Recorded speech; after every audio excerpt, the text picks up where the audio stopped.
So now I'm going to show you how to use a sighting stick or measuring stick. It's really just a bamboo kebab skewer, but we use it in sight sizing to both measure widths and then also angles.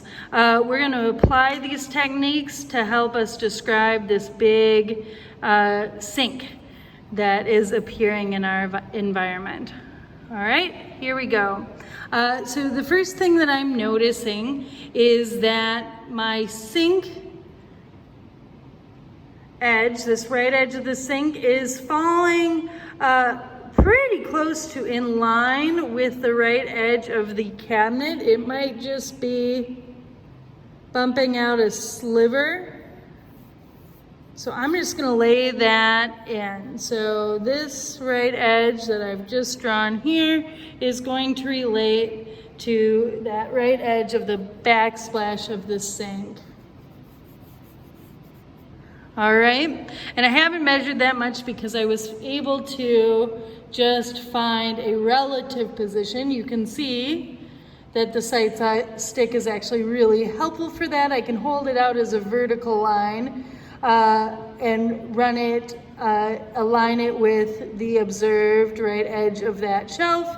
And I can look down the measuring stick and see that the right edge of the backsplash is also following along the same line. All right. But the next measurement that I'm observing is, or this line here is corresponding to the front edge of the basin of the sink. And what I'm noticing as I observe that basin out in space is that it is projecting further to the right observationally than the backsplash. I'm seeing a bit of perspective on that shape that makes it, as it comes toward me, look like it is longer than the backsplash is. Do you see that too? And so what I want to do is I want to, using my measuring stick, determine just how much to the right this corner of the sink basin edge appears to be. Or I guess that's sort of like the countertop of the sink. All right. So what I'm going to do is I'm going to go ahead and I'm going to align my measuring stick. My arm is fully extended. And I'm going to start with the end of my measuring stick aligning with the upper right corner of that backsplash. All right. And I'm going to pull it up just to make sure that I'm observing from the right position. So it is still aligning. Whoa, don't get wild, Emily. It is still aligning quite nicely with the edge of the shelf above it, which is what I observed before. So when I'm ready, I'm just going to drop that down and start inching it over to the right until the right edge of my measuring stick, right there, appears to align with the right corner of that sink basin edge or countertop. And then I'm keeping my thumb and forefinger so they are in alignment with the backsplash. You see how the end of it is aligning with this corner of the basin, but my thumb and forefinger have stayed in alignment with the backsplash, which I've already drawn.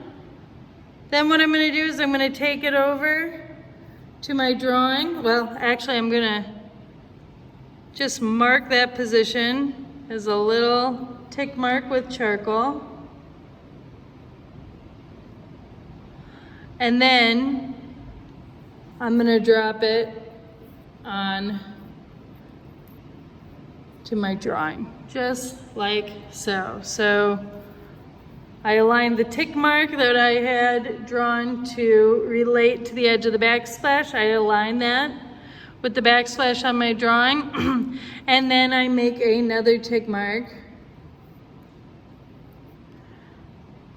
on my piece of paper that will relate to the corner of that basin. All right, now there is a little bit of an angle that I'm able to see coming off of that countertop and leading me to that right corner that I just drew. We'll come back and deal with that next. For now, I'm just gonna leave that as an edge. I may beef this up so it just looks a little bit more like the edge I'm seeing, but now I'm gonna go ahead and make my next measurement, all right? The next thing that I wanna measure is I'm gonna measure the distance from this corner of the counter, or that counter edge of the sink, back to the beginning of the sink basin. So just like I did last time, I'm first gonna grab my measurement that I just took observationally. So that's that distance from the backsplash of the sink out to the right corner of that countertop. I'm gonna pull it out and realign it with what I see out in space. Sometimes you'll have to push forward, push back. Make sure you're observing from the same position. It looks like I'm able to land it pretty well. And I always say, remember, our bodies are wiggly, so if you're within an 1/8 or 16th of an inch, we call that good enough. We can always adjust as we get more on our drawing. And then when I'm ready, I'm gonna go ahead and start backing my measurement up, trying to keep my right edge in as close to alignment as I can with the corner of that sink. And now backing my left thumb and forefinger off until I hit my edge here, and marking that with my charcoal. Just like that, all right? Now I can take that measurement, pull it back, align it with that right corner of the counter of the sink on my drawing, and flattening it on the drawing, making a tick mark, and the edge of the basin is gonna be right there.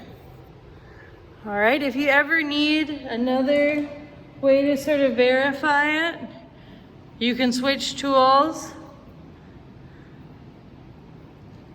Grab from drawing with my plumb line, that distance pinched between my thumb and forefingers of each hand, bring it back out, and that gives me the same story, which is exactly what I wanted.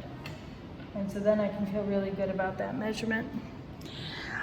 If you're finding that you do double check it and you're getting a different